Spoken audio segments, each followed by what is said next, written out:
Hey there guys, how you going? Welcome back to Hearns TV, and it's me again, Dan, and I've got an unboxing for you, unboxing video for you today. And this one is, when it comes to Generation 4 and Generation 4.5 of fighter jets, this one's the baddest boy on the block with the toughest reputation. And guys, I am, of course, talking about the F-15, in particular the F-15E Strike Eagle. Yeah, now the F-15E was obviously based off the F-15, which was started being designed as the lessons they learned from the air combat in Vietnam, well, the Americans did. The lessons they learned, pardon me. And that was from the outset, it was designed as an air superiority fighter to not only intercept high-flying enemy bombers and aircraft, but to dogfight and tangle with enemy fighters and interceptors and outmaneuver and outshoot them, which it most certainly has done in spades. Its record, I'll tell you about a little bit later, is exemplary. And they also needed a deep strike or long-range strike capability to eventually phase out the F-111, and which was a really good strike fighter, but it needed a fighter escort, and they were very, very expensive. So the F-15 was chosen. So the commonality of parts with the air superiority fighter version, it was cheaper to manufacture, it was cheaper to operate, and it could fight against other planes if it was challenged through the air. Now, let's have a look at this kit, shall we? Now, look at the box. Look at the artwork on that. Now, that's really, really gorgeous. That's probably somewhere over Iraq, actually. And you can see what a huge weapons payload that the F-15 Eagle had. Two crew in this one. We'll open it up and have a look. Rightio. The F-15E first flew in 1986, 86 I think, and was adopted into Air Force Infantry in 1988. Rightio. So, yes, instructions. And nice A4 book, black and white. This is an Italeri kit, as you can see. This particular kit came out in 2021, I think, and it's a 48 scale, so it'd be pretty decent size. And here we have all the sprues and the start of it coming together, the cockpit, and all of the fuselage, wings, landing gear, the external stores and weapons. Oh, color, love it. Yes. Let's see. Oh, yeah. Oh, before we go to that, as you can see there, yeah, the targeting pods that go on the exterior, and some of the air-to-air missiles there, and of course the bombs, GBU 31 and GBU 12. GBU I think is guided bomb utility, but I could be wrong. And here now coloured the decal application.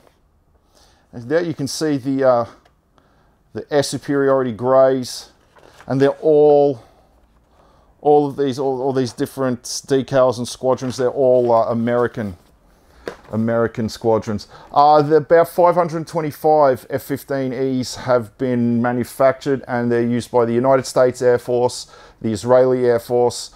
In the Israeli Air Force, it's called the F-15I. The South Korean Air Force, where it's referred to as the F-15K. The Saudi Arabian Air Force, which is the F-15S, and the Singapore Air Force, which is the F-15SG.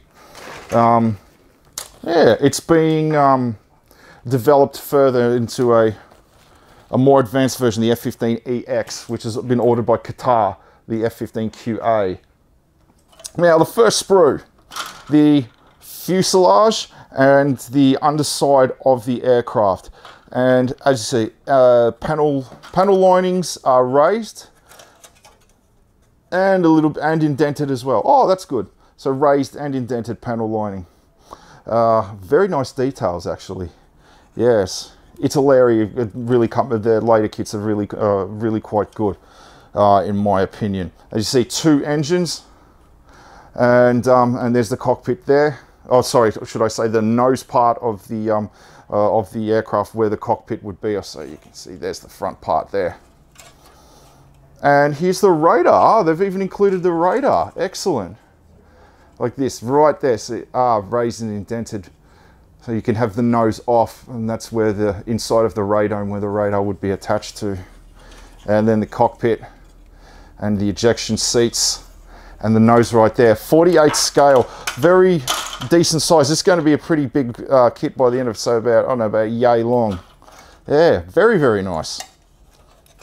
And of course the where the landing gear would recess into the fuselage of the plane. Extensive combat record on the F-15E Eagle as well. The upper part of the fuselage right there, once again raised and indented panel lining and details. There you can, this is the air brake right there. Very noticeable air brake, which is right there on the F-15. So it would pop up, create drag, and to help slow it down. And this is the front part of the air intakes to aspirate the engines all the way to the back. And there's more of the air intakes there. The F-15 has variable incidence air intakes, which the top parts there, like there, they'd be flat forward, and they could let the air in, but they can actually move down like that and scoop the air in, depending on how it's maneuvering and how fast it wants to go, to control the airflow into the engines. Little bit of the landing gear, just there, the tires or the wheels. And these look like the weapon, they're probably, yes, they are weapons pylons right there, which would fit the some of its disposal stores. And what have we got? Oh yeah, part of the cockpit. And the landing gear struts just there. And the air, these would be the turbine blades for the engines. So they would sit just inside there. Yeah, very, very nice. Yeah. And now, the wings.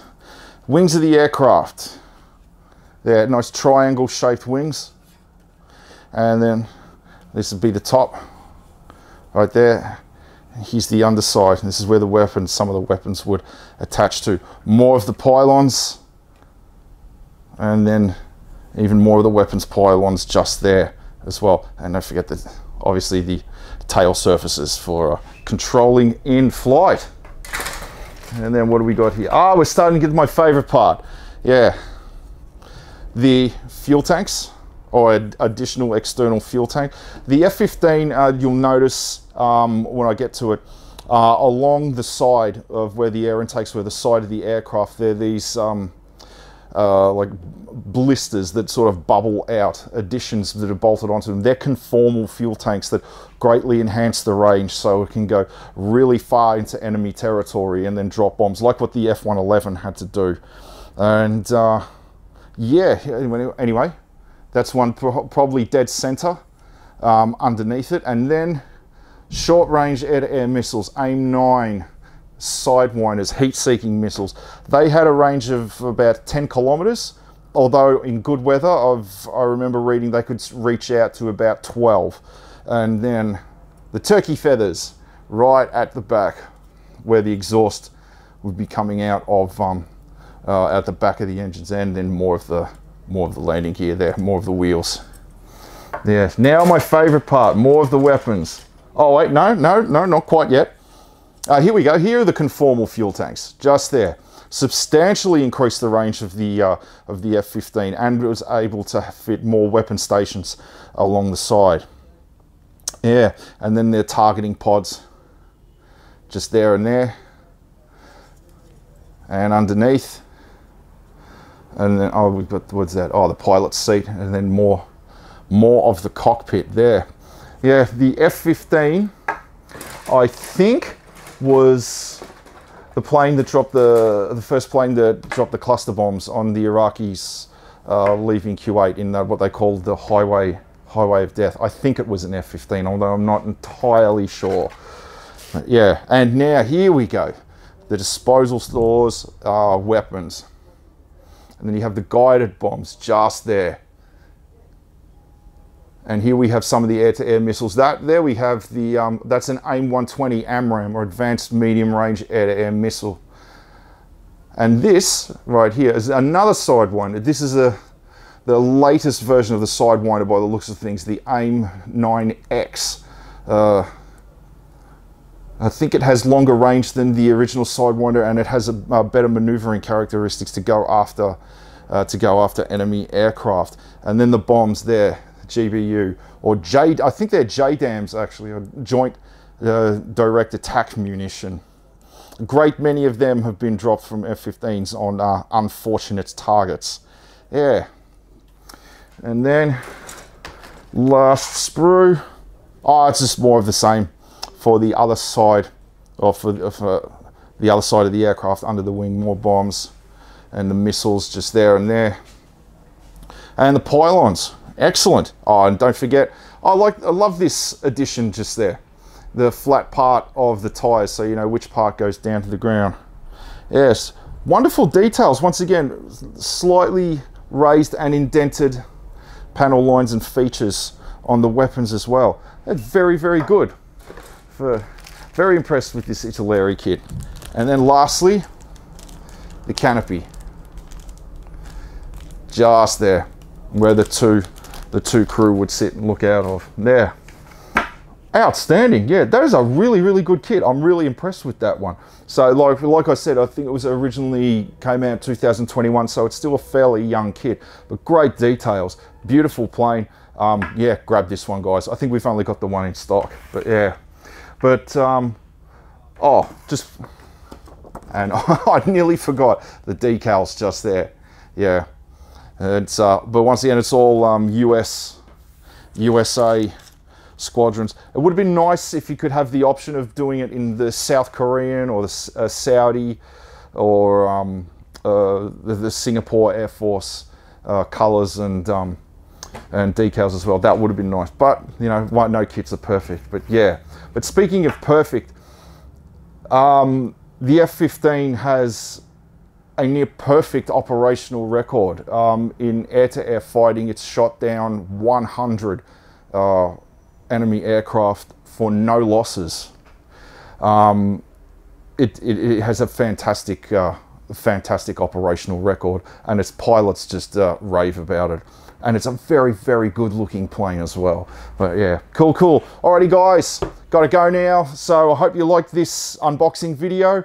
I'm a big fan of the F-15. I've done a couple of kits in my time, but I've never done an F-15E. But I'm contemplating getting this one for myself. So you've got to be quick because, yeah, it might be gone before you get here. But anyway, once again, thanks for tuning in. See you next time. I hope to see you in the store sometime soon. And as always, rock and roll.